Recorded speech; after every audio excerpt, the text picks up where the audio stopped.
Bonsoir, bienvenue pour cette conférence internet de Jacques Cheminade contre la loi bancaire de Pierre Moscovici qui a été adoptée la semaine dernière. Nous allons présenter ce soir, M. Cheminade va présenter l'alternative à cette politique destructrice, comment sortir de la crise. Couper les banques en deux, c'était le cœur de son projet présidentiel. Ce n'était pas une mesure parmi d'autres pour faire joli, c'est vraiment l'étape clé pour inverser le cours de cette crise. Depuis la présidentielle, nous avons recueilli le soutien de centaines d'élus locaux. Nous avons mis la pression sur les parlementaires pour avoir une séparation stricte des banques. Ils ont préféré céder, le gouvernement a cédé au lobby bancaire, comme on l'a vu avec la visite à l'Élysée de ces banquiers tout contents au lendemain de l'adoption de la loi Moscovici. Donc Jacques Cheminade va vous présenter l'alternative en direct ce soir sur Internet. Je lui donne la parole.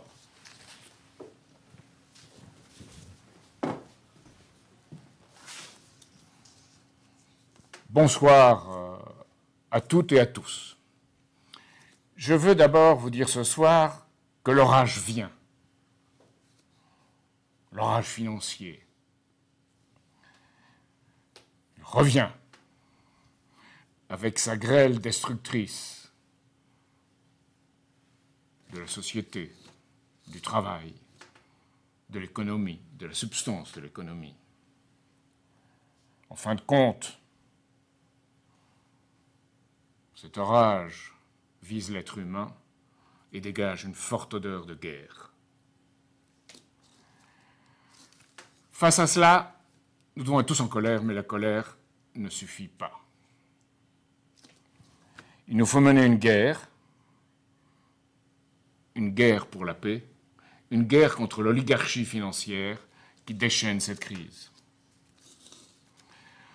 Prétendant mener cette guerre, M. Moscovici et Hollande présentent un projet de loi de séparation et de régulation des activités bancaires qu'ils ont fait voter le 18 juillet, le vote final à l'Assemblée nationale.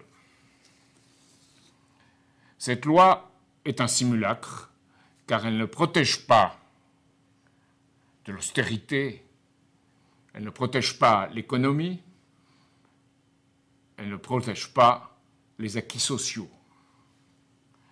Elle ne remet pas la finance au service de l'économie réelle, comme elle le prétend.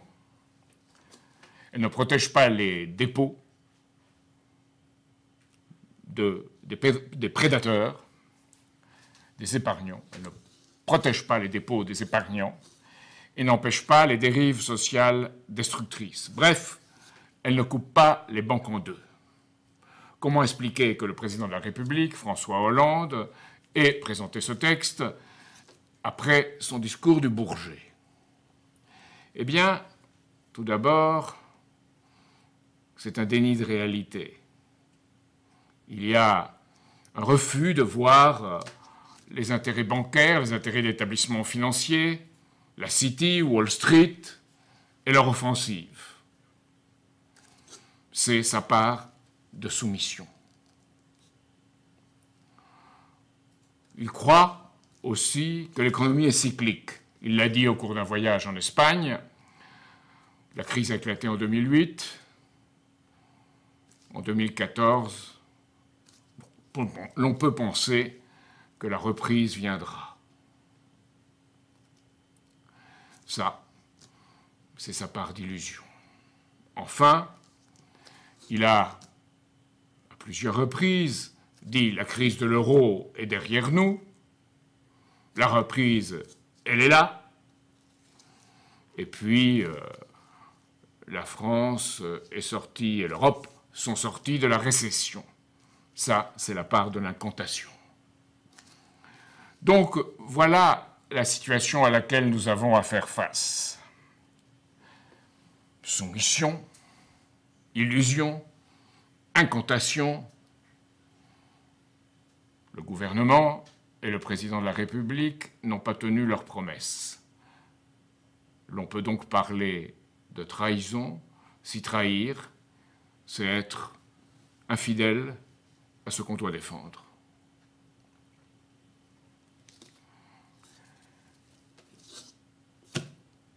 Cette loi, d'abord, prétend défendre les activités utiles à l'économie, mais curieusement, elle assimile ces activités utiles à l'économie à l'intérêt des clients des banques qui investissent. Donc,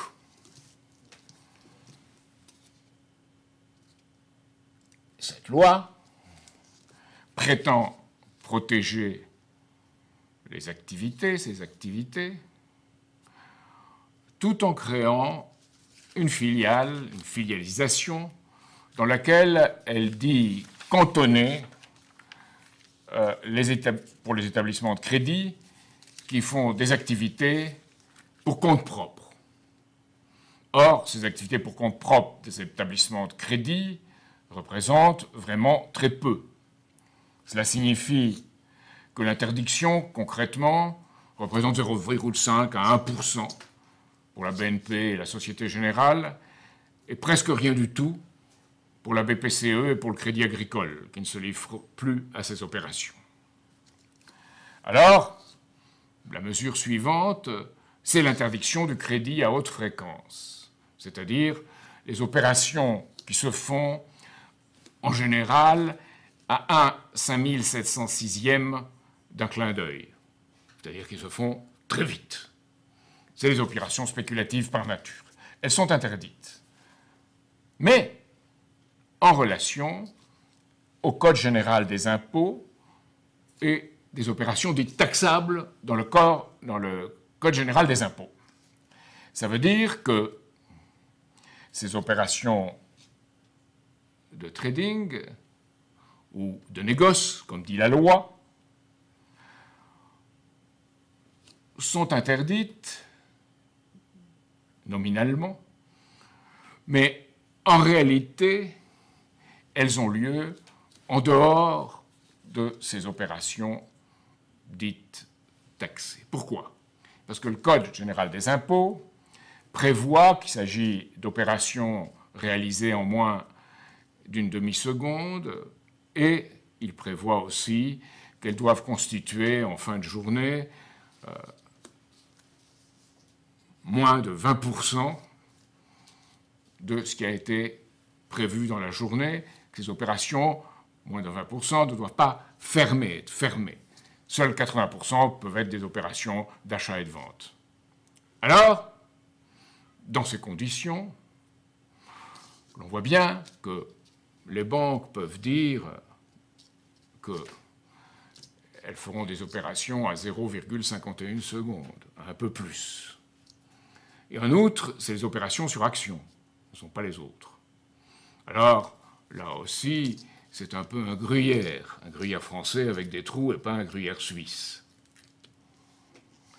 Enfin, en même temps, on dit que les activités de tenue de marché sont autorisées. Or, ces activités de tenue de marché sont liées, généralement, à du négoce à haute fréquence, ce qui est interdit précédemment.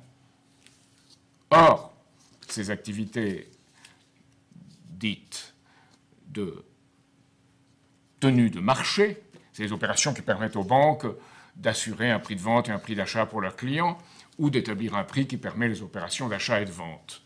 Ces opérations donnent lieu à du crédit à haute fréquence, donc à des opérations à haute fréquence. Donc, c'est une forme complémentaire d'échapper à l'interdiction.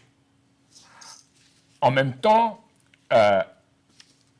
l'interdiction des opérations sur instruments financiers à terme concernant les marchés de matières premières, les matières premières, sont interdites.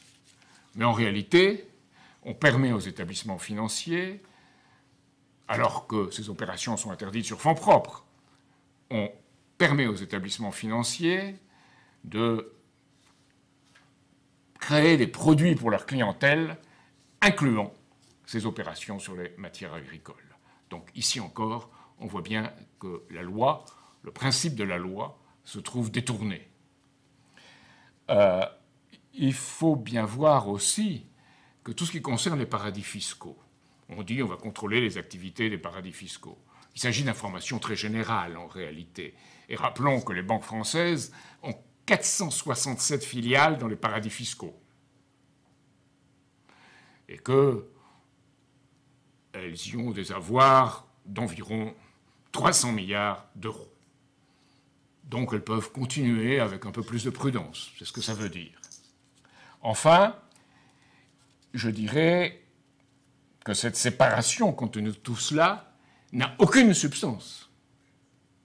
C'est une séparation qui est en grande partie fictive, comme la production de capital fictif, c'est-à-dire ne meilleurant ni l'homme ni la nature, que produisent sur les marchés financiers les principaux spéculateurs. C'est pourquoi, en fait, les 4/5 de la loi sont réservés à ce qu'elle appelle la résolution. Cette résolution, c'est en fait la faillite, et elle prétend qu'elle organise une faillite ordonnée.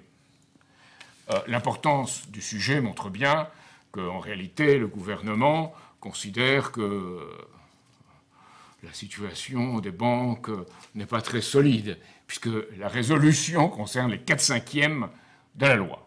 La résolution, le contrôle. Il y a donc une autorité de contrôle prudentiel et de résolution avec un collège de résolution. Mais qu'y a-t-il dans ce collège de résolution? Il y a le gouverneur de la Banque de France, le directeur du Trésor et le ministre de l'économie, c'est-à-dire que les gens du système sont chargés de contrôler le système. C'est quelque chose qui n'est pas de l'ordre d'une véritable révolution, et même pas d'une réforme. On crée un fonds de garantie, et des dépôts et de résolution. Alors, il faut bien voir qu'on interdit, on protège, on interdit de saisir, on protège les dépôts de moins de 100 000 euros. Mais pour cela, le fonds de garantie ne dispose que de 2 milliards. Or, le bilan total de BNP Paribas, c'est 1800 milliards. On voit que ce fonds est tout à fait insuffisant. Et de plus, le fonds de résolution, la résolution, peut prendre, avant même la protection, une partie de ce fonds, lorsque se posera la question d'un défaut. Et de plus, les dépôts au-dessus de 100 000 euros ne sont pas protégés. Alors on dira c'est beaucoup, mais en fait, les petites et moyennes entreprises, ou les entreprises moyennes, ont besoin de fonds de roulement, ils ont besoin de fonds dans une banque qui sont très souvent supérieurs à 100 000 euros. Donc c'est la solution chypriote qui est adoptée brutalement à l'échelle de la France. Enfin, je dirais que les produits financiers dérivés, les plus spéculatifs, un produit financier dérivé, c'est un pari sur une variation de prix futur. Ce n'est pas un pari sur le prix lui-même du produit, c'est un pari sur la variation du prix futur. On peut donc jouer plusieurs fois sa mise, entre 5 et 50 fois selon les cas, et même plus parfois, sur les marchés d'échange. Alors, ce pari avec les dérivés s'est accumulé de façon incroyable. Lorsque j'ai écrit un texte sur la bombage financière, les produits financiers dérivés, en 1993, je disais « c'est très dangereux parce qu'il y a 8 000 milliards ». Aujourd'hui, il y a 800 000 milliards, c'est-à-dire 100 fois plus, ce qui veut dire 12 fois le produit intérieur brut de l'ensemble des pays du monde. On voit que c'est une situation de faillite virtuelle dans laquelle le pari dépasse les bases du pari. Alors, cette loi est bien ainsi un simulacre. Les banques françaises, pour leur part, ont 118 000 milliards de produits financiers dérivés, c'est-à-dire le 7e de ce qui se fait dans le monde. Donc on voit que nos banques sont très engagées dans ces opérations. Cette loi est donc bien un simulacre. Les actionnaires, les créanciers non sécurisés, comme on les appelle, mais aussi les détenteurs d'obligations, créanciers sécurisés, d'obligations sur l'établissement financier. Également, les dépôts de plus de 100 000 euros peuvent être mis à contribution. C'est ce qu'on appelle le bail-in, c'est la solution chypriote. Ensuite, la garantie de fait de l'État est maintenue, ce qui fait que d'une part, les banques peuvent emprunter sur les marchés financiers à des taux d'intérêt plus bas grâce à cette garantie de l'État, et certains ont évalué cet avantage à plusieurs dizaines de milliards. Et en même temps, en cas de résolution, ça veut dire que les banques bénéficient de la protection de l'État, c'est-à-dire que le bail-out, le renflouement de l'extérieur, s'ajoute ou reste avec le renflouement interne, au détriment en particulier des déposants, qui vient le compléter. Alors, on peut parler ici de garrot bancaire. C'est un véritable garrot bancaire. Et pourquoi ça peut passer? Parce que les banquiers menacent de licenciement dans leur établissement. C'est ce qu'a dit Jamie Dimon de Morgan Stanley. Si on prend cette solution dans un État américain qui est le Delaware, 30 000 personnes seront à la porte. Delaware, c'est un paradis fiscal extrêmement actif. Et aussi, ils disent, en France, on déménagera à Londres nos activités financières si vous nous gênez avec une loi qui sera trop restrictive. Alors, en plus, dans ces conditions, aucune étude d'impact n'a été réalisée sur les conséquences de ce texte. Pourquoi? Parce qu'on entend respecter la confidentialité et le secret des affaires. Je pense que tout est dit avec ça. Enfin, le transfert effectif dans les établissements, au sein soit de ce qui reste, les 99%, soit du 1% dans la filiale dédiée, comme on l'appelle, devra être réalisé le 1er juillet 2015, alors qu'elle fait la maison. Donc tout cela montre le peu de sérieux et le caractère tragique de cette décision, cette loi. On n'a pas touché du tout au shadow banking. Le shadow banking, c'est les banques de l'ombre, où on opère sur ce que les Anglais appellent des black pools, et nous, de façon plus polie, des plateformes alternatives.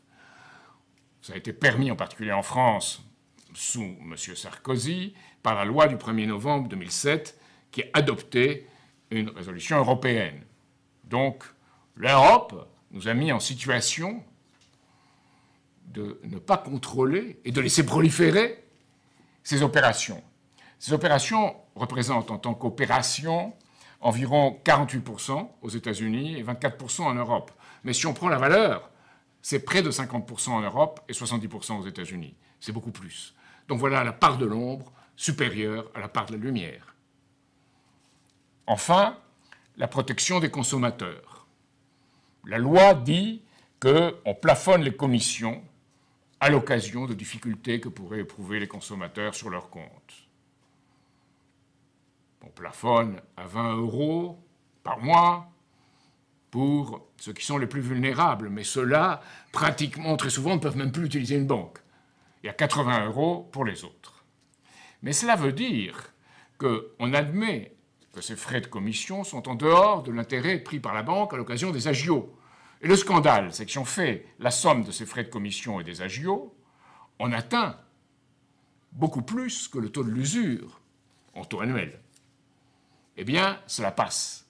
Et cette loi apportera un léger soulagement pour permettre aux banques de continuer à prendre des sommes qui sont extrêmement élevées par rapport à ce qui est en jeu aux gens de couche moyenne ou moyenne inférieure. Donc, c'est absolument scandaleux, car on trompe en disant « on va vous protéger », et en réalité, on continue de façon moins dure, mais on continue à vous livrer à ces intérêts des prédateurs financiers. Eh bien, le pire, et que nous pouvons souligner et ressouligner, c'est qu'en cas de faillite de ces établissements, et ces établissements, ils sont au bord, partout, pas seulement en France, en cas de faillite, eh bien, ces établissements garderont pour eux la part qui leur revient et laisseront au peuple la charge du reste, c'est-à-dire créeront le chaos et la confusion, car l'économie ne sera plus alimentée et les avantages sociaux ne seront plus accordés dans ce cas. Alors, on me dira, vous allez très loin. Eh bien, il y a la situation de Détroit. La ville de Détroit vient d'être mise en faillite. Et cette mise en faillite livre les employés de la ville à un système où ils n'auront pas de retraite, pas de pension, sauf, et on leur accorde cette grâce, cette aumône, pendant les 6 premiers mois. Et pour le reste, les banques prennent, pour elles, 80% de ce qu'elles avaient mis. Alors, évidemment, c'est un système complètement destructeur, c'est une horreur. Et cette horreur, évidemment, n'est qu'une chose, et c'est ce que je veux souligner ce soir, qui anticipe sur ce qui risque de venir pour nous. C'est une horreur prémonitoire. C'est une trahison si on ne l'arrête pas. C'est pour ça que c'est tellement grave et que je pourrais vous parler ce soir, en cette fin du mois de juillet. C'est la conséquence de la domination de l'Empire britannique.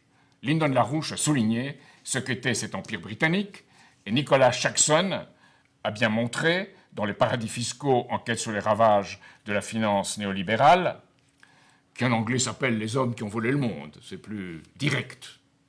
Shaxson a bien montré comment, après le coup de Suez, en 1956, l'Empire direct britannique ne pouvait plus opérer. Et il s'est dit, on va opérer de façon indirecte. Alors comment? À partir de la City de Londres, en faisant la grande lessiveuse mondiale de l'argent sale, des paradis fiscaux, situés près de la Grande-Bretagne, que ce soit à Jersey ou à l'île de Man, et les paradis fiscaux des Antilles ou d'ailleurs, Dubaï, Singapour. Alors ce système est un système très directement relié à la reine d'Angleterre. Quand nous disons que la reine d'Angleterre est responsable de la crise et prépare une politique de dépopulation voulue et annoncée, visant à réduire la population mondiale de 7 milliards d'individus, progressivement ou directement, à environ 1 milliard, en disant cela est nécessaire, et cela a été dit. Eh bien, on voit aux îles Caïmans que c'est la souveraineté de la reine d'Angleterre, que les timbres sont à son effigie, que les dollars, que la monnaie est à son effigie, et que l'hymne national, c'est God Save the Queen. Or, les îles Caïmans sont le principal paradis fiscal du monde. On voit bien comment fonctionne directement ce système. Aujourd'hui, ce système britannique, ce système d'empire britannique, d'empire offshore, avec la City, est au bord de la faillite. C'est tout le système qui est au bord de la faillite, c'est ce qu'on a dit auparavant, y compris les paradis fiscaux à l'intérieur des États-Unis, comme le Delaware ou 3 ou 4 autres. Alors, cette oligarchie financière pense s'en sortir en ruinant le reste de l'humanité et en maintenant son pouvoir. C'est une dépopulation à laquelle on arrivera par l'austérité, par la faim, parce qu'on ne peut pas produire assez de matières premières agricoles pour alimenter le monde. Vis-à-vis de 2050, il faudrait augmenter la production de 70%. Or, cela paraît impossible dans les conditions de ce système. Cela serait possible si on en sortait. Et puis, c'est un système qui conduit à la guerre de tous contre tous, et enfin, à une guerre. Et certains visent et veulent mettre à raison la Chine et la Russie, qui répliquent, et là, peu à peu, le Moyen-Orient, le Proche-Orient, peuvent devenir les Balkans du XXIe siècle, comme les Balkans l'ont été en 1914. Alors, évidemment, c'est tout à fait avoué.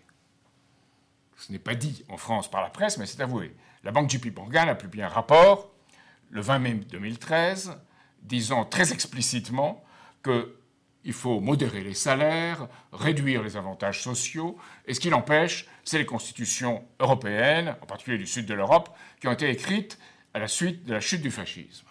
Et qu'il faut donc aujourd'hui changer de constitution et rétablir un ordre, disons, totalitaire, avec des moyens qui ne sont pas décrits mais qu'on imagine. En même temps, Jürgen Randers, qui était le sous-directeur du World Wildlife Fund et qui est celui qui a rédigé en partie, en 1972, le rapport sur les limites à la croissance, nous dit « c'est très bien. Dans ce cas, ce qui fait très bien le boulot, c'est la Commission européenne. » Il dit « le système de la Commission européenne permet de traiter des situations d'urgence en imposant des dictatures temporaires. C'est le système de Carl Schmitt, c'est le système de l'urgence, les conditions d'urgence. Alors, la preuve de ce système ici même en France. La semaine dernière, lundi, l'UMP, les dirigeants de l'UMP ont rencontré les grandes banques pour tenter de maîtriser leur situation financière. Ils ont bénéficié un prêt des banques de 35 millions. De 35 millions. Vous voyez, on en est à parler à milliards dans ces cas-là. De 35 millions. Et c'est cela qui permet de tenir. Nous, on n'a rien. C'est-à-dire notre mouvement n'a aucun prêt de banque. Les banques ne font pas crédit. Elles ne veulent pas soutenir des mouvements qui sont contre elles, ce qui se comprend dans un sens, mais on voit bien que l'UMP est avec elles. Et François Hollande a reçu, le vendredi 19, après le vote de la loi le jeudi 18, il a reçu les principales grandes banques, en prenant soin de ne pas se faire photographier avec eux. Alors, dans ces conditions, pour combattre ce système, nous avons une arme fondamentale. C'est le Glass-Steagall, c'est-à-dire la séparation stricte des banques, d'une part, de dépôt et de crédit, et d'autre part, les banques d'affaires, les banques qui opèrent sur les marchés financiers. Pourquoi le Glass-Steagall? Parce que le Glass-Steagall est un texte qui assainit le système et permet d'aller vers notre arme, qui est le crédit productif public. Alors là, on a l'opposition. C'est Brest vis-à-vis de Détroit. Brest a été construit après la guerre sans épargne, sans aucune sorte d'aide extérieure, très peu d'aide américaine. A été reconstruit sur la base du crédit public. Donc on peut le faire, on l'a fait. On nous dira que c'est plus rustique, mais la rusticité, c'est parfois la justice, et la complexité, c'est parfois la tricherie. C'est le cas aujourd'hui. Avec du crédit public, l'État peut financer de grands projets. C'est l'arme contre l'oligarchie, pour le bien commun, pour l'intérêt général. Ce Glass-Steagall mettra fin au bail-out et au bail-in, c'est-à-dire au renflouement extérieur par l'État, par la puissance publique, et au renflouement interne par la mise à contribution de tous. Que les actionnaires soient mis à contribution, ça se comprend, mais le reste, les déposants, non. Alors, évidemment, ce système de crédit public, quelles sont les origines? C'est Hamilton, aux États-Unis, c'est les conceptions d'Hamilton d'une banque nationale, et les conceptions aussi qu'avait un Louis Armand, par exemple, lorsqu'il parlait d'un pari sur l'avenir.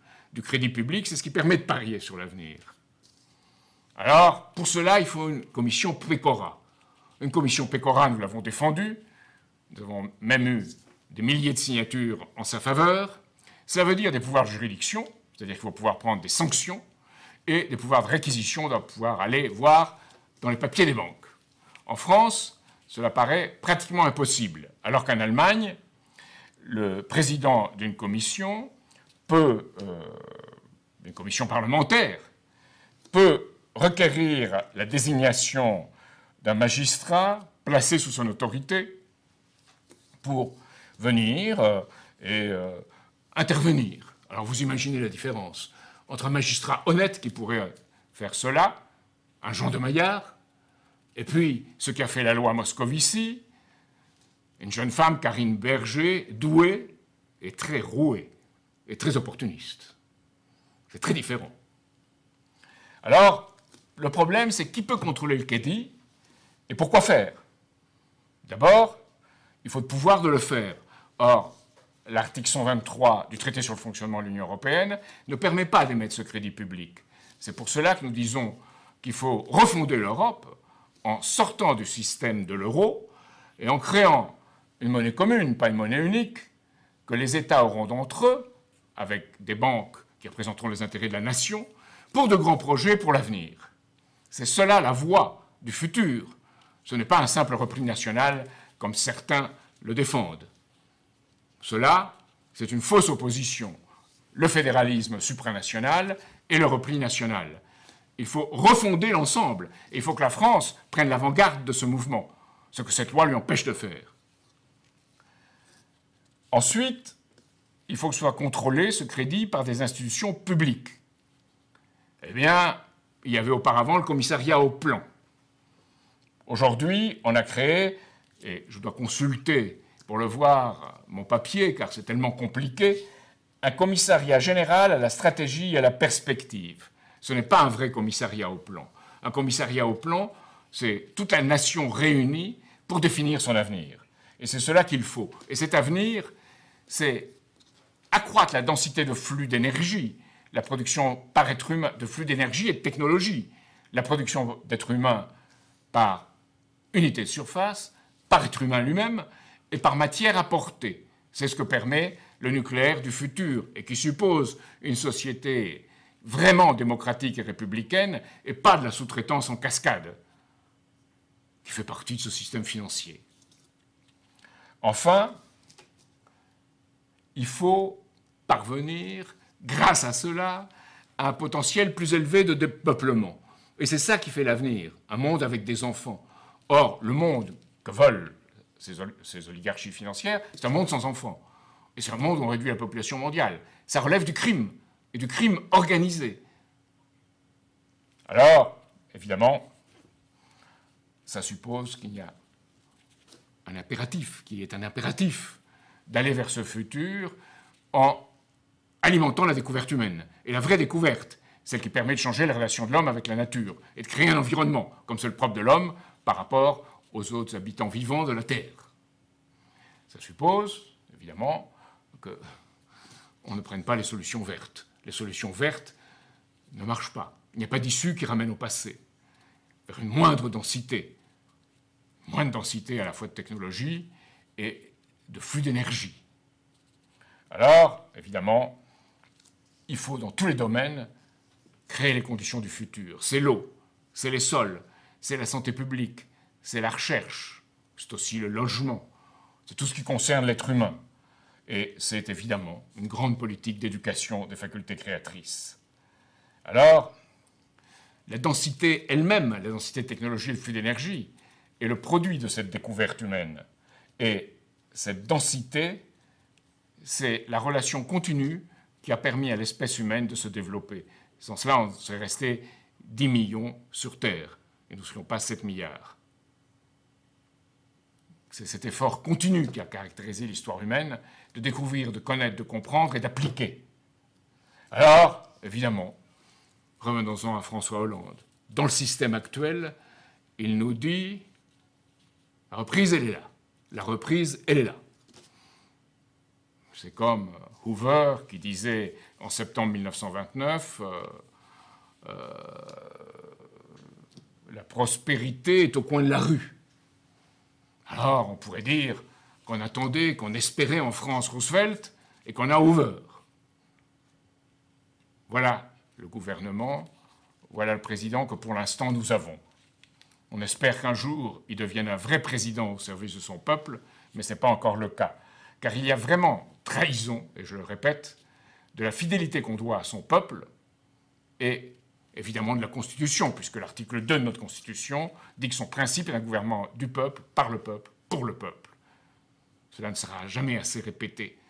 Et que le programme du Conseil national de la résistance qui est en discuté nous dit qu'il faut combattre le féodalisme financier. Aujourd'hui, on s'incline.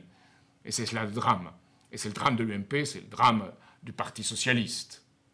C'est le drame des autres partis extrêmes qui n'ont aucune solution à proposer en termes de projet pour l'avenir. C'est pour cela que nous intervenons. C'est pour cela que nous nous battons pour créer un futur.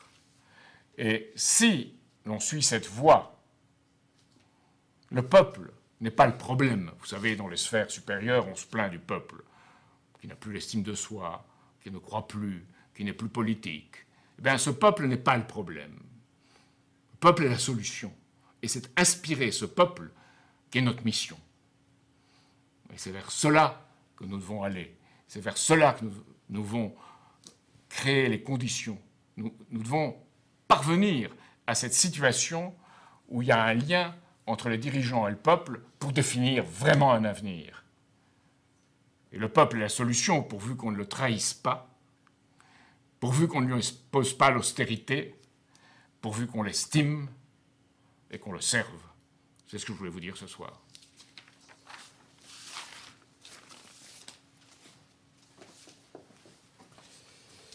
Merci. Il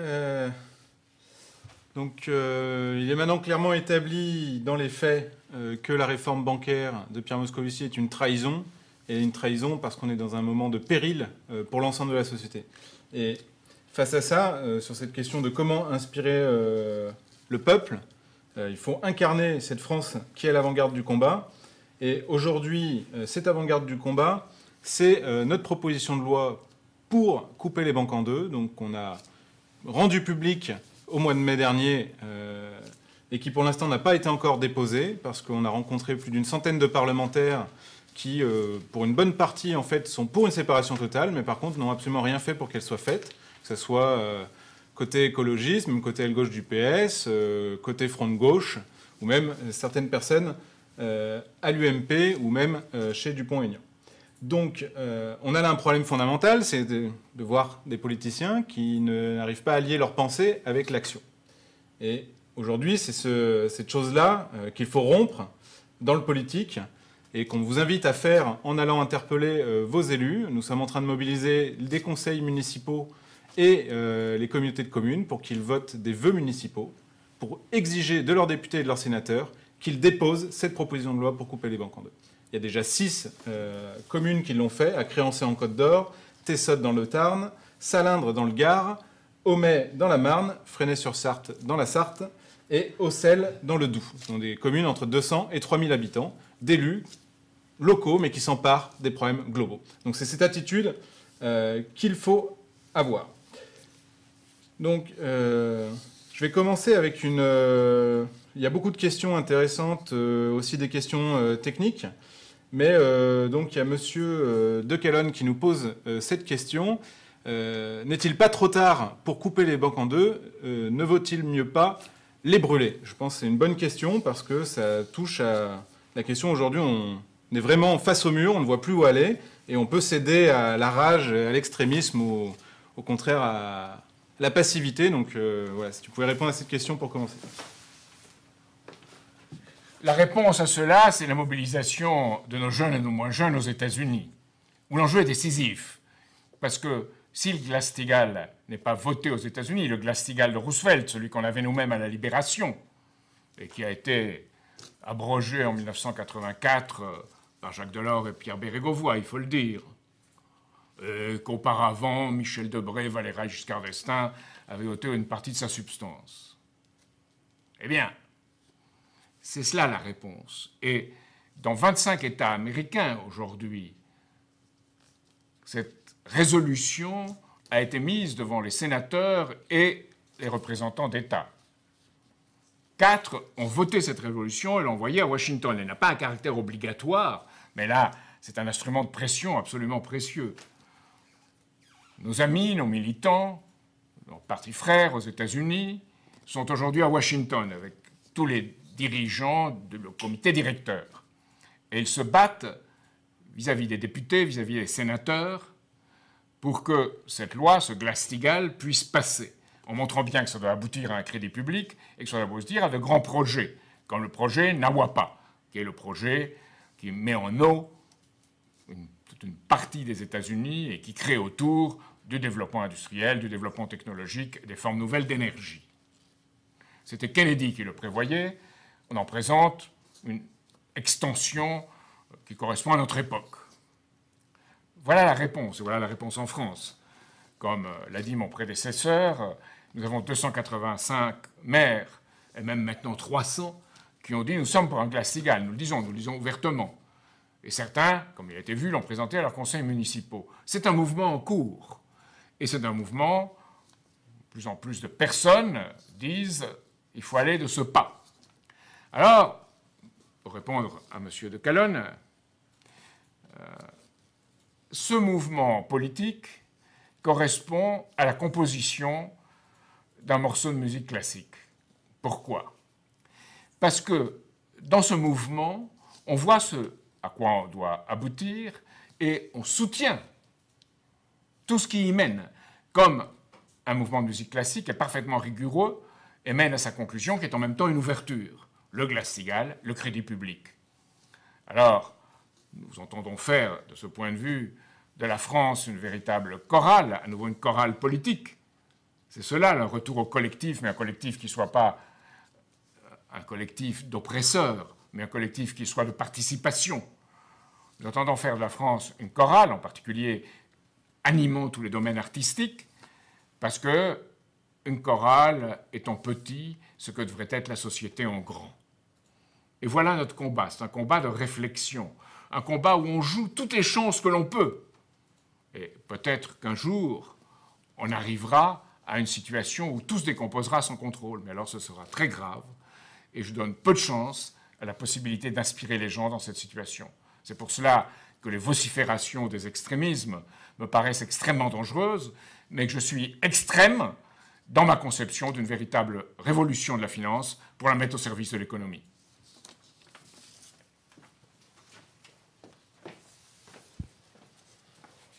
Donc oui, effectivement, rappelons qu'aux États-Unis, le 11 juillet a été déposée une proposition de loi au Sénat américain par 4 sénateurs, démocrates et républicains, pour établir le Glass-Steagall. Il y a également une même proposition de loi qui était introduite au mois de janvier à la Chambre des représentants, qui est soutenue par 70 députés et qui est aussi bipartisane.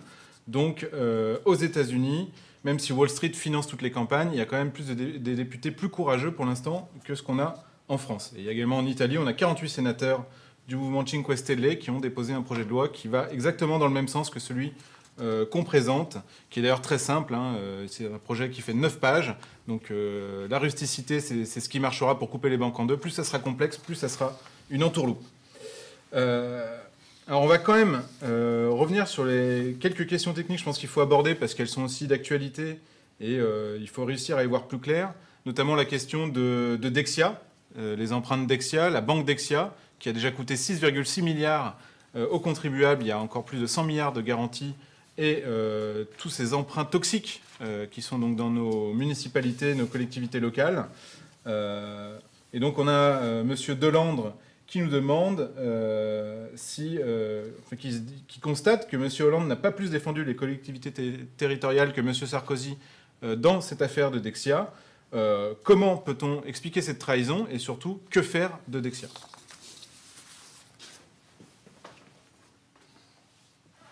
Alors, Dexia, selon les autorités européennes, c'est 266 milliards de créances douteuses, avec tous les engagements qui ont été dit auparavant. Donc c'est un monstre. Comment ce monstre a pu naître? Comment Pierre Richard a pu faire accoucher ce monstre? Eh bien, c'est que progressivement, on a transformé ce qui était une banque publique chargée de financer les collectivités territoriales en une banque privée chargée de spéculer avec elles. Et on a vendu à ces collectivités territoriales des produits toxiques, que ce soit aux hôpitaux, aux communes, aux départements ou même aux régions. Ces produits toxiques, qu'est-ce que ça veut dire? C'était un pari sur des monnaies. Et c'était un pari où Dexia aurait dû être tout le temps gagnant, puisque Dexia était l'intermédiaire. On faisait prendre aux communes un risque, par exemple, sur le fait que le franc suisse n'allait pas augmenter ou allait descendre, trouvait tout de suite une contrepartie qui pariait sur la hausse du franc suisse, parce que tout le monde savait que le franc suisse allait augmenter. Donc il y a eu une véritable tromperie là aussi, il y a une trahison. Alors, aujourd'hui, il y a différentes sortes de collectivités territoriales qui sont impliquées. On prend la plus importante, la Seine-Saint-Denis, puis on trouve Saint-Étienne, des villes comme Abbeville, Sassenage, et puis les hôpitaux. On dit une dizaine d'hôpitaux importants en France. C'est beaucoup. Et une de ces collectivités a demandé à un tribunal, à Nanterre, de dire que le contrat n'était pas valable au départ parce qu'il n'était pas mentionné dans un courriel que Dexia avait envoyé à cette collectivité territoriale, la Seine-Saint-Denis. Et le tribunal a décidé qu'en effet, ce qu'on appelle le taux effectif garanti n'était pas mentionné, donc il fallait faire que ce taux très élevé soit ramené à ce qu'on appelle le taux légal. Et le taux légal, c'est 0,4% en 2013. C'est 0,76% l'an dernier. Alors, les banques ont poussé des cris. Si on fait ça partout, c'est terrible pour nous. Dexia a poussé des cris et a fait appel. Or, Dexia est contrôlé par qui? Par l'État français. aujourd'hui. Et vous savez que ces activités-là ont été reprises par une société de financement locale, comme on l'appelle. Donc voilà l'État français qui fait appel contre les collectivités territoriales qu'il devrait servir. Et qui plus est, aujourd'hui on me l'annonce, c'est un texte daté du 19 juin, qu'on créera un nouveau fonds de soutien pluriannuel pour soutenir ces collectivités. Mais en même temps on dit les décisions prises par le tribunal de grande instance de Nanterre ne pourront plus être prises de cette façon et on veut sécuriser juridiquement les contrats de prêt en cours aux collectivités locales qui omettent la mention du taux effectif global, du taux effectif garanti. Et mieux proportionner une erreur dans ce calcul de taux. Cela veut dire en clair que les collectivités locales ne pourront pas se défendre, car c'était leur seul angle de défense, le taux effectif garanti. Donc c'est absolument scandaleux. Et ce que nous déciderions, vous savez, Dexia, comme on l'a dit, c'est 6,6 milliards pour l'État français, mais c'est autant pour l'État belge. Ça fait 13 milliards, c'est énorme, puisqu'il reste les fameux 266 milliards de créances douteuses. Et puis il n'y a pas que Dexia qui a fait ça, la Société Générale l'a fait, le Crédit Agricole l'a fait vis-à-vis des collectivités territoriales. Donc il y a bien une complicité de ces établissements financiers. Et c'est scandaleux que l'État ne dise pas « on arrête, on applique un Glass-Steagall, tout ce qui est de l'ordre de la spéculation financière ne tient plus ». Et vous savez, quand on a tant de dettes qu'on ne pourra pas régler, les dettes qu'on a dans le monde ne pourront jamais être réglées, y compris celles que les collectivités territoriales. Il n'y a que 3 manières de procéder. L'inflation, qui évidemment ruine les faibles, les titulaires de revenus fixes, les salariés, les retraités, qui ruine l'économie. Il y a ensuite la déflation, qui crée un étranglement de la production et qui ne permet pas de continuer, et la combinaison des deux qui est le cas aujourd'hui. Car il y a inflation dans le secteur financier et monétaire et déflation dans le secteur réel, la fameuse austérité. Et l'un peut basculer dans l'autre à tout moment. Et c'est à ce moment-là qu'on verra une hyperinflation. C'est ça le risque immédiat. Et c'est ça qu'on ne veut pas se voir. On se crève les yeux pour ne pas voir. Au plus haut sommet de l'État, dans le monde entier d'ailleurs. François Hollande n'est pas une exception. Tous les dirigeants occidentaux sont de la même eau. Alors, évidemment, cela fait partie de cette opération plus générale de ces intérêts financiers, de la City, de Wall Street et leur relais en France, que j'ai mentionné, de dire il faut préserver notre avoir, il faut préserver ce qu'on a, et tant pis pour le reste, tant pis pour l'humanité. Et vous savez, les conséquences ultimes, et je l'ai dit, c'est la reine d'Angleterre, c'est le prince Philippe, c'est le conseil privé de la reine d'Angleterre, qui l'ont dit ouvertement, il faut réduire la population du monde. Un monde sans enfants, vous vous rendez compte? Un monde dont on réduit la population. Alors, c'est déjà arrivé dans un pays comme la Chine. Il y en a une crise très grave qui se dessine en Chine. Alors, évidemment, l'avenir. L'avenir, c'est accroître le potentiel démographique, accroître sa densité. Mais cela ne peut être assuré que par la solidarité et le progrès en même temps. Pas le progrès en linéaire, pas le progrès de pousser ce qu'on fait déjà, le progrès de trouver de nouveaux principes physiques, de les appliquer, de les développer. C'est ça qui permettra une politique de développement du tiers-monde, une politique de l'eau, de remise en eau du lac Tchad, de remise en eau de la Faguibine au Mali, sur laquelle il n'y a pas de développement. Et c'est ce qui sera impulsé par une grande politique de l'espace. Et je crois, si on ne va pas loin, si on ne va pas grand de cette façon, on va droit dans le mur, et le mur, c'est un mur qui tue.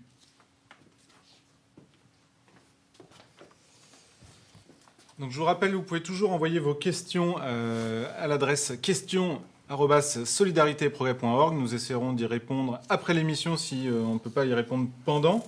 Et également, vous pouvez intervenir sur Twitter avec le hashtag #livejc. Donc on reçoit vos questions. Donc là, je vais quand même un petit peu insister avant de vraiment qu'on se projette vers le futur. Parce que donc il y a deux questions qui quelque part se rejoignent.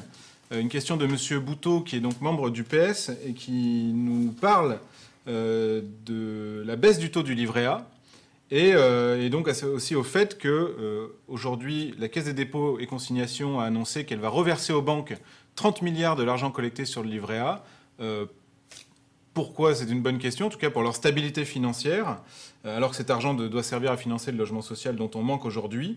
Faut-il lier cet événement à la réforme bancaire? Donc ça, c'est la question directe et qui me fait quand même dire, et là je vais poser la question de M. Douteau, donc, qui est enseignant, les élites françaises ont-elles conscience de la catastrophe qu'engendrerait le maintien de la politique actuelle, l'état de guerre de tous contre tous, ou sont-elles devenues asservies au monétarisme?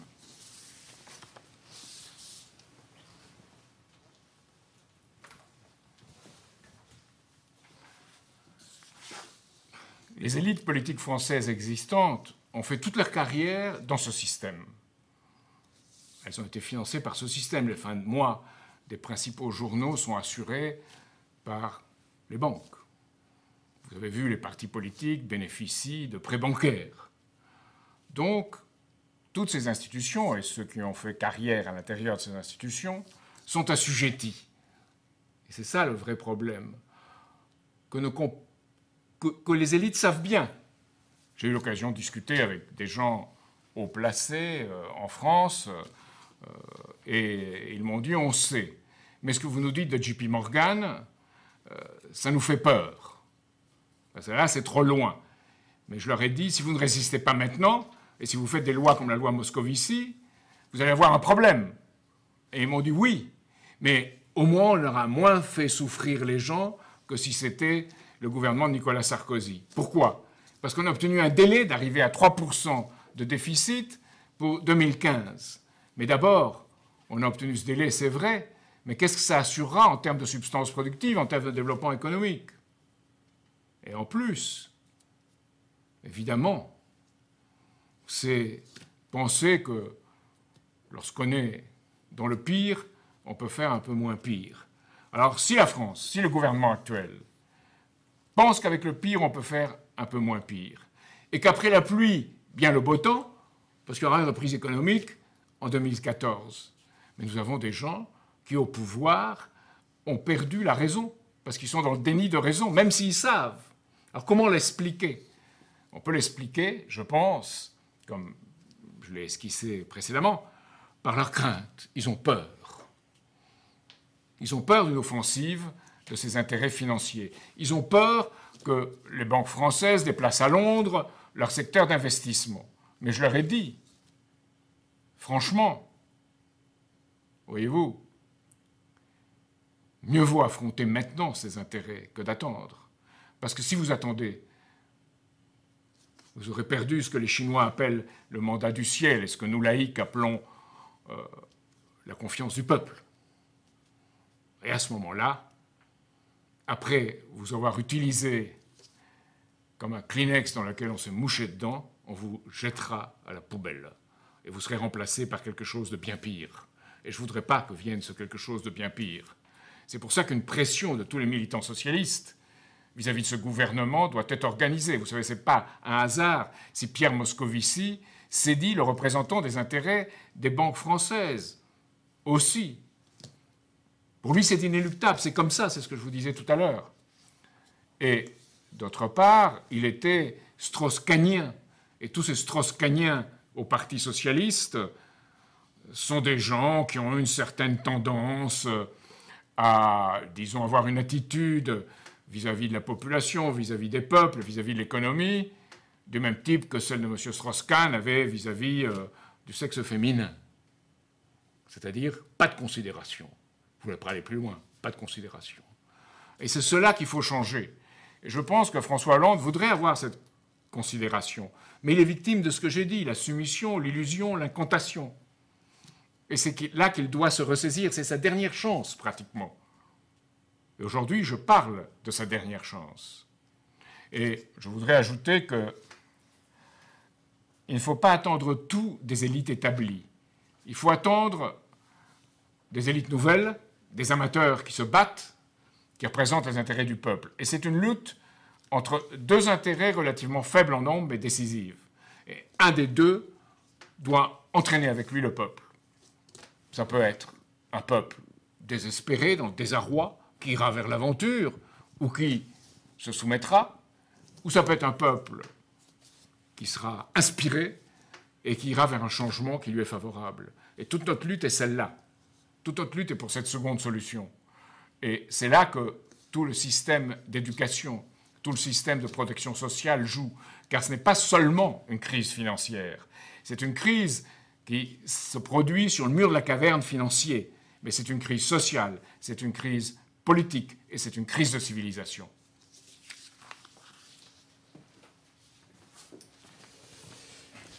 Alors donc, puisqu'il est déjà 9 heures, je vais poser l'avant-dernière question.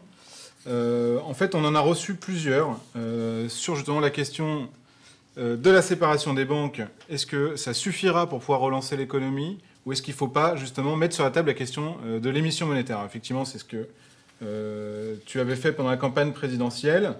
Donc il y a beaucoup de questions là-dessus, notamment ce que tu penses de ce que Maurice Allais a proposé sur la question du crédit. Faut-il sortir de l'Union européenne pour pouvoir reprendre le contrôle du crédit et de l'investissement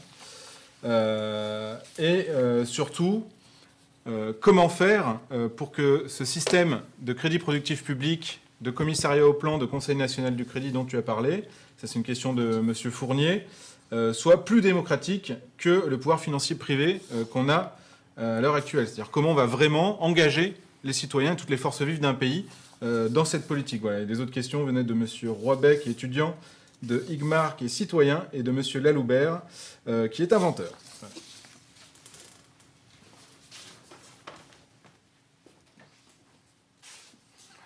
Ce retour vers un système de puissance publique ne peut être inspiré que par le public, c'est-à-dire par le peuple. Et nous devons inspirer le peuple. C'est cela le défi. Alors ça suppose une relation entre ce que nous sommes et le peuple, qui soit une relation extrêmement franche et sincère. Il faut dire aux gens, vous avez vécu dans ce système et vous avez accepté pendant longtemps d'en être le complice. Il faut en sortir. Et il faut bien voir qu'on vous a eu par le crédit. Déjà, dans les années 1970, entre 72 et 75, il y avait un texte du Club de Rome sur les limites à la croissance, disant que c'était comme que l'homme était un prédateur sur Terre et que c'était comme un bateau surchargé et que certains devaient sauter volontairement à la mer ou sans ça on les jetterait dehors. C'était écrit en toutes lettres. Moi j'ai vu à New York le 5 février 1975 en lisant un supplément de New York Times. Ça marquait ma vie. Aujourd'hui on reprend cela. C'est cela qui reprend avec JP Morgan et avec toutes les déclarations dont on vous a parlé, dont je vous ai parlé. Ça veut dire que pendant environ une quarantaine d'années, un peu moins, on a accroché les gens au croc-de-boucher du crédit. Et on a remplacé les salaires par du crédit et par l'exploitation des bas salaires dans des pays comme la Chine. Ça a donné l'illusion aux gens qu'ils étaient encore dans la possibilité de vivre bien. Et encore cet été, une majorité en France croit qu'elle vit beaucoup moins bien. Et elle fait des économies sur les questions alimentaires, des économies sur les vacances, des économies sur les dépenses médicales, les lunettes, les dents et l'ouïe, tout ce qui concerne l'audition. Mais on voit encore un sens où on n'a pas pris conscience de la gravité de la crise. Et il faut être lucide et dire aux gens, voilà la gravité de la crise, mais on peut en sortir. L'être humain a toujours été capable de sortir des crises les plus graves. C'est même ces crises qui l'inspirent. Et là, on est dans ces moments de l'histoire où les êtres humains doivent être capables de se rassembler pour cela. Cela s'appelait en d'autres temps un parti politique. Malheureusement, le régime des partis, et que les partis...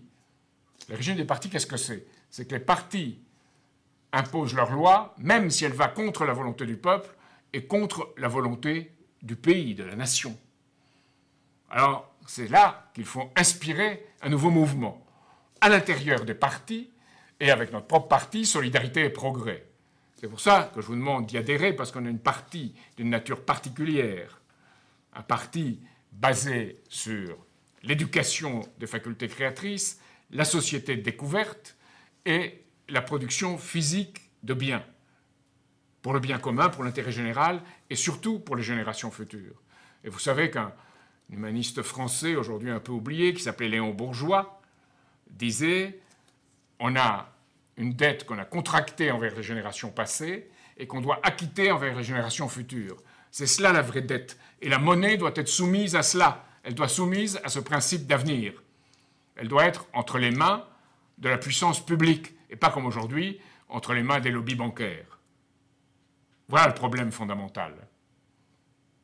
Alors, j'ajouterai que cette idée de service des générations futures, de l'intérêt général, s'est appelée à un certain moment de l'histoire la charité universelle, qu'il ne faut pas confondre avec l'aumône donnée à la sortie des églises. C'est la charité universelle, qui aujourd'hui a son reflet dans l'idée de solidarité. Et que cette solidarité ne peut avoir lieu sans progrès des relations et changement des relations entre l'homme et la nature. Donc c'est pour ça que nous appelons solidarité et progrès, et que nous voulons être inspirateurs de ce mouvement nécessaire dans notre société, en France, à l'échelle de l'Europe, et aussi avec nos amis dans l'ensemble du monde.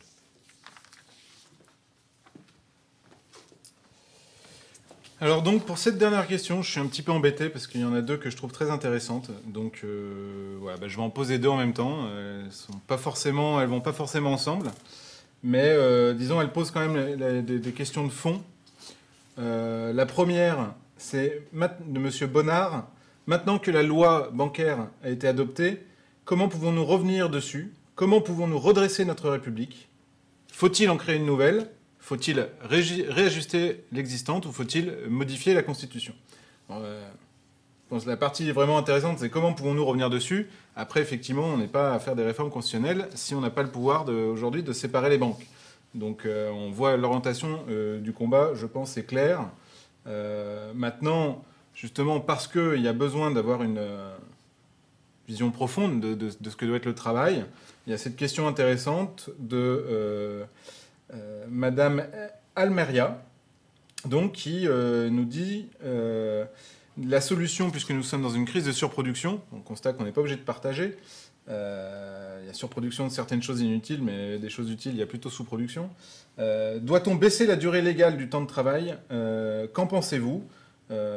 Car ceux qui ont du travail risquent de travailler plus sans augmentation de salaire, et ceux qui ne travaillent pas risquent de chômer encore plus. Il vaut mieux maintenir dans la vie active un maximum de gens. Donc je pense à une question sous-jacente derrière ça, qui est ça sert à quoi de travailler? Et puis surtout, qu'est-ce que vont faire nos enfants et les générations futures? Et effectivement, la question derrière la loi bancaire, comme M. Cheminade l'a développée, c'est une question qui touche à l'avenir de tous. Donc voilà, si tu pouvais répondre à ces deux dernières questions, et puis je conclurai. Et en plus, rapidement. Donc, je dirais pour la loi bancaire qu'on peut, comme on dit, parfois, toujours remettre la pâte dentifrice dans le tube. C'est toujours possible pour des êtres humains. Alors, il faut bien voir ce que nous vivons. Nous vivons ce que l'économiste Poliani, qui était un admirateur de Roosevelt, après la contre-révolution libérale. Elle est revenue, cette contre-révolution libérale. Et pire que celle d'avant, pire qu'en 29. Parce qu'elle concerne le monde entier, elle est globale. C'est pour ça qu'il faut un Glass-Steagall global. Et la lutte ne se définit pas essentiellement par cette loi bancaire en France. Elle se définit, et je vais vous en donner les détails pour que vous compreniez mieux où elle va et que vous résistiez aux mensonges qu'on assène partout. Sauf certains, je mentionnerai Thierry Philippona, Christophe Nijdam, Gaël Giraud ou d'autres, mais qui ne veulent pas, qui n'ont pas le sens d'un projet. Tous ces critiques n'ont pas le sens d'un projet. Ce que nous amenons, c'est ce sens d'un projet. Le lac Tchad, la Fagumine, l'espace, le pont terrestre asiatique, un développement à l'échelle du monde. C'est cela qu'on doit voir avec ce crédit productif public. Et eux, tous ne comprennent pas les implications de la différence entre un système monétariste dans lequel on vit, libéral, et un système de crédit productif public. Et surtout, ils ne voient pas ou ne veulent pas voir que le libéral, dans lequel libéralement, le renard dans le poulailler, c'est la liberté du renard dans le poulailler, comme disait Marx, il avait raison sur cela. Le renard dans le poulailler libre avec les poules, on tue d'abord une pour manger, puis il les tue toutes par plaisir pervers et pour être le roi du poulailler. Eh bien, on est dans ce système-là. Et pour en sortir, il faut changer d'environnement. Et on est aujourd'hui face à, d'une part, nous qui voulons changer d'environnement, je dirais, par le haut, en créant les moyens du futur et en nous situant avec les yeux du futur, et les autres qui veulent changer l'environnement par le bas, par une politique de dépopulation et de contrôle social. Et c'est à cela que l'on doit très directement faire face. Car vous savez que le dicton dit que le libéral, qui a été pendant toute la semaine, arrivé le dimanche soir, il prend un excès de boisson financière, et que le lundi matin, pour survivre, il se réveille fasciste. Eh bien, on est dans ce type de situation, il faut bien le voir. Et nous devons combattre par tous les moyens contre cela. Alors la deuxième question, c'est la surproduction. Non, nous ne sommes pas dans une situation de surproduction. Oui, il y a une surproduction de biens dont on fixe la durée de vie limitée, volontairement, pour qu'ils soient remplacés, on reste dans la même, et aussi une surproduction de biens inutiles, qui vise à plus ou moins, si vous lisez Féminin Hebdo, vous voyez ce que je veux dire. Maintenant, avant c'était pour les femmes seulement, il y a les femmes et les hommes. Ce n'est pas un progrès. Alors, il faut passer à une société où on produit ce qui est nécessaire à cet avenir de l'homme. C'est toujours la question de l'avenir. C'est-à-dire l'équipement de l'homme et de la nature d'abord, avec du crédit public. L'hôpital, l'école, le laboratoire, le logement. Et cela est permis par des densités de flux d'énergie plus élevées et en même temps, évidemment, la possibilité d'accroître la population grâce à cela, grâce à plus de productivité. Et c'est cela l'avenir. Ce n'est pas vrai qu'on est arrivé au bout d'un système et qu'on ne peut en sortir que par le bas. On peut en sortir par le haut. Et cela suppose qu'on regarde, évidemment, les étoiles et qu'on regarde notre situation dans le système solaire. Alors, on s'est moqué de moi parce que je parlais de l'espace dans la campagne présidentielle et que ça n'avait rien à voir avec le niveau de vie, ça n'avait rien à voir avec les productions, etc. Mais c'est faux. On avait, dans les années 60, lorsqu'il y avait un programme spatial, l'ascenseur social et le programme spatial. Aujourd'hui, on n'a ni un programme spatial sérieux et on a le descenseur social. Ce n'est pas par hasard. Et c'est lié par tout ce que je vous ai parlé auparavant. Alors, le partage du travail, c'est ce que défend aussi Michel Rocard, qui est partisan des 32 heures et qui sur cela est en désaccord avec moi. On est d'accord sur le Glass-Steagall, la nécessité d'un Glass-Steagall global dans le monde, mais il pense que, c'est sans doute l'influence de M. Larouturou, qu'on pourrait passer à un meilleur partage du travail. C'est une question, c'est une fausse question. Le travail doit être un travail productif, un travail qu'on aime, un travail qui a une part de poésie, comme disait la grande philosophe Simone Veil. Et ce travail-là, évidemment, il sera toujours là pour assurer un avenir, et il est nécessaire. Et on donnera plus de temps qu'il n'en faudrait pour l'effectuer, à condition que la famille, le pays, le monde se trouvent dans une situation d'espérance. Aujourd'hui, ils ne se trouvent pas. Et c'est cela le problème, le vrai problème. Il faut recréer cette espérance, et cette espérance donne aux gens l'estime de soi. Alors, évidemment, l'autre question, c'est le travail, oui, mais ce n'est plus un travail manuel, c'est en partie un travail manuel. Regardez, un manuel qui est le plus élevé dans l'ordre intellectuel, c'est l'astronaute. Donc il n'y a pas une séparation mécanique entre travail manuel et travail intellectuel. Mais on aura un travail où une grande partie des tâches pénibles, physiques, pourront être effectuées par des robots, pourront être effectuées par des instruments mécaniques. Alors, qu'est-ce que sera le travail? Ce sera la recherche, essentiellement. Ce sera le travail vers le futur. Alors, on me dit que c'est utopiste. Non, car c'est la seule solution, découvrir, et la seule solution pour une sortie juste et vraiment correspondant à ce que l'être humain est, c'est-à-dire sa capacité de transformer, d'élever son environnement. Alors, une dernière chose. On aura une très forte augmentation, on a eu une très forte augmentation de la durée de vie. Et cette augmentation continuera. Alors, ce type de travail nouveau, que certains, comme mon ami Kolettis, appellent le travail inédit, le travail à la frontière, d'une part. Et d'autre part, le fait qu'on a une population qui vieillit, fait que, avec des jeunes, bien sûr, auxquels on doit, les 6 milliards de l'Europe, pour eux, c'est ridicule, c'est grotesque les 6 milliards de Hollande et de Merkel.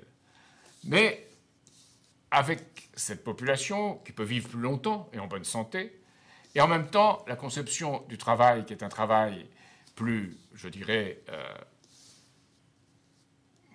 plus qualifié, fait qu'il faut réfléchir à comment on l'entretient.